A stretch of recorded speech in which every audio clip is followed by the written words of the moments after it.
Merci mingi Mama Rosalie pour na kopesa ngai maloba na oyo etali masolo ya mama première dame na biso ya mboka Mama Olive Lembe. Ba Congolais ya diaspora tozali koyebisa na bino ete bato ebele bakomi kolinga kozwa liseki na bango mpona komatisa yango nzete. Liseki ebandi komata nzete. Nazali koloba yango ngai Papa Roger na minute oyo. Oyo nyonso tu akosala erreur eke toyoki kaka sango eke ou bien basalaki Mama Olive boye ou bien bo menace ye awa na Europe, naza koyebisa bino ete ngai Papa Roger ngai nde na kokende kokotela bino ti place nyonso oyo bino bokozalaka oyo bakije na bino bokomona eloko nga na kosala parce que wana kozala lisusu likambo ya kobomba teke oyo boyeboye bokomona oyo ndenge face na ngai ezalaka parce que bozo koyeba lisusu muto bokoki komenace te bokomi komenace n'importe qui mpona kolakisa ete bakongolais bozali banyama soi-disant bakombatant na kati ya poto bakombatant ya buzoba bakombatant ya bunyama na bato oyo bazali koencadre bino bango moko baza bakuluna en cravate awa na poto. Ndeko Mama Olive Lembe asali bino nini? Mama Olive Lembe nani yango ayebi te bamakambo nyonso aza kosala mpona mboka na biso? Bino bosi bomonaka na ntango ya deuxième république une première dame akende koassiste bapopulation pauvre na kati ya RDC, bomonaka yango? Bino boyebi kutu na ntango ya deuxième république esika première dame abandaki kozala bobandaki koyokaka lelo mitingi ntango mosusu ya président Mobutu ekozala bomoni ntango mosusu Mobutu ye wana na première dame. Est-ce que boyebaki ata place ye azalaka?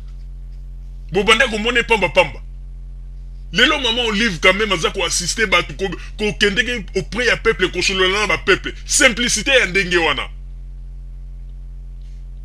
Ebongo bino bolingi boya koyebisa bino nga nazali koloba yango sikoyo, nazali koloba yango boyebaka yango, namoni liseke bandi komata nzete ndenge momesana koloba na baradio na bino ete bino boye bino bokosala bo mais tozali koloba yango sikoyo ke ndenge Mama Olive akotia makolo na ye awa oyo akomeka boyebaka ke guerre ebandeli siko na Congo te me bandeli biso na biso awa bokomona makambo ekosalama parce que trop c'est trop buzoba eleki mingi na bato bazali koencadre bino bazali bazoba. Ngai Papa Roger na lobaka yango ete bundisa mobali na kondima yo me moto oyo akobundisa mwasi po ngai te nalingaka bamama mingi nasepelaka na bamama mingi po ete grâce ya bamama biso lelo tozali na mokili po ete soki ezalaki bamama te biso tolingaki tozala na mokili oyo te po ete ata kutu soki nzambe alobaka ete bona kokela bamama te nasalaka kaka bapapa nakelaka bapapa kaka na mokili oyo nzambe moko mpe ntango mosusu alingaki alemba alingi alobaki non nasali mpe mingi napema mais yango na nzambe ayaki kotalaka bino na créer appareil moko ya nécessaire na kati machine moko nécessaire oyo ya kati ya mokili oyo ebanda kosalelanga reproduction ya bato na mokili po ete nga napema yango na nzambe ayaki kosala mama. Ebongo yo nani oyo yo lelo okomi kolakisaka misapi na bamama po ete olobaka ete okobeta bamama? Omoni teke ezali soni yo mwana mobali mobimba na kati ya poto ozoloba ete nakei mpo nakende kobeta Mama Olive Lembe?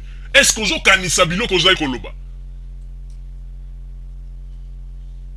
Alors liti na bino toza koyeba te bozali kosala yango mpona nini? Bino moko bozalaki kuna na ntango ya deuxième république ntango bakadogo baza koya banani bapesaki bango accès po bakota na mboka ezalaki bino basoda oyo lelo boza koganga te na libanda ya mboka nga nazalaka capitaine nga nazalaka bo bino te bopesaka bango bapassage bitumba nini bosalaki ntango bakadogo babandaki koya lelo bolingi oya kolekisa bato ete bino nde bato ya bapomba yango na nalobi ete oyo nyonso tu azali kotia mosapi na ye epai ya Mama Olive Lembe yebaka ete ndeko wana nde esika guerre ya biso na biso bakongole kobandela pe tozali na message oyo bascorpion noir bapesi biso po te topase balobi ete oyo nyonso tu akosala erreur na Mama Olive Lembe guerre ekobandela nde awa wana nde ezali message topesi bino. kutu ndeko mwasi moko. Ndeko mwasi wana na kombo ya Judith Kabasele. Ndeko mwasi wana tala makambo akomi pona komona ete ndeko mwasi malgré asalaka pe lutte na ye pona mboka na biso Congo, mais amoni ete eloko oyo bato oyo baso sala ezali yango te. Ndeko mwasi akomi boye. Asali intervention na ye na Facebook. Judith Kabasele alobi boye. Aller agresser la femme de Kabila sera une chose stupide et honteuse pour le peuple congolais. Surtout pour nous, les femmes. Je souhaite tout simplement le départ de son mari, rien d'autre. Moni, ndeko mwasi yo asili kokanisa. Ndeko mwasi yo alobi likambo ya malamu. Teko mwana ba papa mususu mandefu na mbanga bazata na likanisho ndenge ndeko mwasi aza nango te. Mama Judith Kabasele siko ozali na pesi yo bambote mingi. Pe ozali mwasi oyo nazali ko féliciter o mingi. Ozali pe mwasi kitoko, tala misu, tala matama ndenge kokoto. Tala ndenge ozali mwasi kitoko. Ndeto tie photo na yo pona kolakisa ete ozali mwasi oyo depuis bato oyo nyosu ba mibali ba ngambe mibali baza koganga toko kende ko beta mama Olive Lembe, toko kende ko beta mama Olive Lembe, mais tala yonde ozongisi bango na nzela. Losako mama Judith Kabasele nazali kosenga kaka ete nzambe ya pambola yo, nzambe ya pesa yo mingi esika ozanga ki nzambe abakisela yo, parce que ozwi ki motema mabe na yo te otia yango esika ya mama Olive Lembe ndenge bato mosusu basali. Vraiment ezali pasi pe mawa pona ba makambo oyo tozali komona lelo awa bato mosusu bamikomisi neti bana mike. Vraiment tozali kokamwa, tozali koyeba te soki eloko nini oyo bato mosusu bazali koluka. Vraiment pasi mingi. Merci maman Judith Kabasele. Mwasi kitoko, nzoto sembe sembe. Loketo ezanga mokuwa. Matama eko koto, misu kitoko. Ozali mwasi kitoko, yango ete makanisi na yo, yango ete nzambe pe apesi yo bote kitoko. Bote na yo ezali ndenge pe motema na yo ezali. Mama Rosalie nazongiseli yo maloba. Merci mingi papa Roger pona kopesa ngai maloba. Vraiment ezali pasi pe mawa komona ba papa mikolo awa na poto ba mikomisi neti bana mike oyo kutu bas komi meme kobenga bango ba kuluna. Ndeko yo lelo ozali kosala makelele pona koloba ete mboka na ngai boye boye, mboka na nga boye boye, mais soko lingi kobunda pona mboka lakisa na bato ete intellectuel ozali intellectuel oyebi ndenge nini ya kobunda pona mboka. Yo kobunda na yo ya mboka ezali nde po kende betaka bato wana ekomi kikuluna to nini.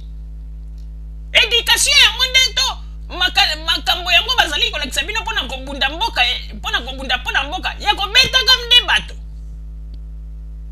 Ezali bozoba bandeko nini yango ayebi te bandeko na ntango ya deuxième république. Makambo nyonso ezali komarche te pasi na pasi mikakatano. Totikalaka komona te mokolo moko te bakonzi ya deuxième république bakima baya koyebisa ba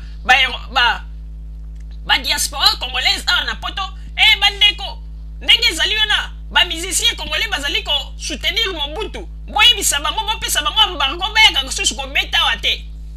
Wana ezalaki elengi po ete bino bato lelo bokomi koloba bobandaki koyiba mbongo ya mboka kotia na mabenga wana problème ezalaki te.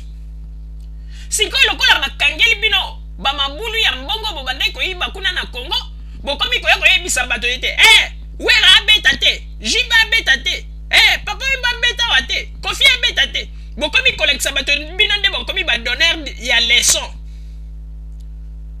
Vraiment ezali kokamwisa. Merci mingi papa maman Judith Kabasele. Vraiment na remercier yo pona likanisi wana malgré opinion na biso na yo ezali ndenge moko te, mais eloko oyo elobi vraiment etouché ngai mingi etant que maman congolaise. Namoni ete ozali penza na makanisi po ete na eko remarqué okomona na Facebook okomona moto mosusu azali kozwa privilège ya kofinga ndeko mwasi koloba meme ete ndeko mwasi wana ondumba oboye kofinga mama Olive ba makambo ebele mais azali kobosa na ete ye moko pe mwasi oyebi ko na mokili oyo ya ndeko soko ozali mwasi zalaka na bareserve mingi soko omoni mabe ya ndeko mwasi koya kokoma yango na ba Facebook koloba ete ye ndumba ye boye ke bandeko po ete parcours oyo biso bandeko basi tolekaka ezalaka sue na biso te eza nde bacirconstance oyo tokutanaka na yango na mokili okomona basi mosusu wana poto bakanaka teke basala mobulu bakanaka ete bazwa mibali na bango bavanda mpe basala vi na bango na ndenge ya malamu me kaka badeception mibali basalaka biso basi awa na poto okomona ete eshofese mwasi motu ebeti okomona mwasi akomi kaka kokatisaka nzoka ne aza na baproblème motu eseleki me wana bino boza koseka boza kobenga ye ndumba me ezalaka sue na ye te yango na ndeko mwasi keba ye moto mesana koloba ete mwasi wana boye azalaka ndumba lelo boye me ye oza koloba mwasi wana boye azalaka ndumba boyebi teke le passé ya mutu nyonso tu ezalaka na histoire na yango ntango mosusu yo mpe moto komaka na internet mpona koloba ete mwasi ya première dame ya kongo azalaka boye ntango mosusu soki mpe balobi bafungola nzambe afungola misu na histoire na yo ndenge eleka ye moko mpe ntango mosusu ozalaka grand bula omoni yango ete ifo kosalaka attention mpona kofinga ndeko mwasi na Facebook liboso ya mokili mpo ete batanga mabe ya ndeko mwasi basakanaka na ye te biso bamama tozali na role monene na mokili yango na yo soki ndeko mwasi ozali kofinga kaka ndeko mwasi ezali pasi mingi seke oyebi makambo nini ozali kokanisa te mpo na ngai bato ya bongo namonaka bango bazali baintelligent te to baintelligente te mpo ete mwasi basakanaka na ye te soki kutu ntango mosusu mobali afingi mwasi tokokoloba ya ntango mosusu ezali erreur me yo ndeko mwasi ofinga ndeko mwasi ezali pasi yango na ete mama Judith Kabasele vraiment na beteli yo maboko mingi mpona likanisi na yo malgré toyebi ete totambolaka tozali opinion moko te mais vraiment mpona wana vraiment na félicité yo makasi yango ete tosaleli yo émission oyo mpona kotalisa ndenge nini ofaire raisonner bato ebele na mwa message na yo oyo sili kokoma bandeko babolingo bozala kaka bisika bozali nde na nsima ya bangonga tokotalisa bino makambo nini oyo tobombeli bino na oyo etali radio na biso ya Zumel 1000 me tozali koyebisa na bandeko oyo bazali na ide ete tokokende kobeta mama Olive Lembe tokosala ye boye tika bozo bandeko mpo ete bozali kolinga kodeclenche guerre awa na poto sanke bomiyeba mingi bakanisaka ete bato nyonso bagangaka toza bakombate toza kobunda mpo na mboka mingi bakanisaka ete bato wana nyonso tu bazali kaka mpo na changement ya mboka me mokolo bokosala erreur nde bokomona bato na bato bakolongola kazaka nde bokomona ye sikoyo bavrai face ya bato bino bokanisaka ete babundaka mpo na bino nde bakobimisela bino sikoyo vrai face bomikosa te bokanisa teke lite na bino ndenge bosalaka na yango na poto awa okomona moto mosusu aza koloba ete toza kobunda mpo na mboka me yo ozali kokanisa ete o bato na biso me keba mokolo koyinda bango nde bakosasa bino mpo tolakisa bino ete ntango mosusu bokanisaka bozali ebele koleka biso bato tozali kosoutenir bakonzi ya Congo ntango mosusu biso nde tozali ebele me tozalaka kati na bino sanke bomiyeba oyo tozalaki na yango wana bozala kaka bisika bozali nde na nsima ya bangonga tokotalisa bino basango oyo tobombeli bino merci bandeko babolingo na bandi dutukolanda émission na biso oyo tosilaki kolikisa yango po ete boyeba basango nini oyo bino bomande kozela na bandi ete moto na moto asili kotire leson na ye na oyo esili kolobama na esika oyo yango ete tosengi na bino ete boboto ezala na bino na bafamille esika bozwani na bandi ete mbala ya nsima biso boto Zumel 1000 tokozanga te mpona kopesa bino lisusu basango oyo esengeli mpona bino tosiki wana mpona lelo merci mingi www.zumel1000.com ezali wana mpona bino na bandi ete bokozala dessus te nsima ya bangonga nde boyebi nini oyo tobomeli bino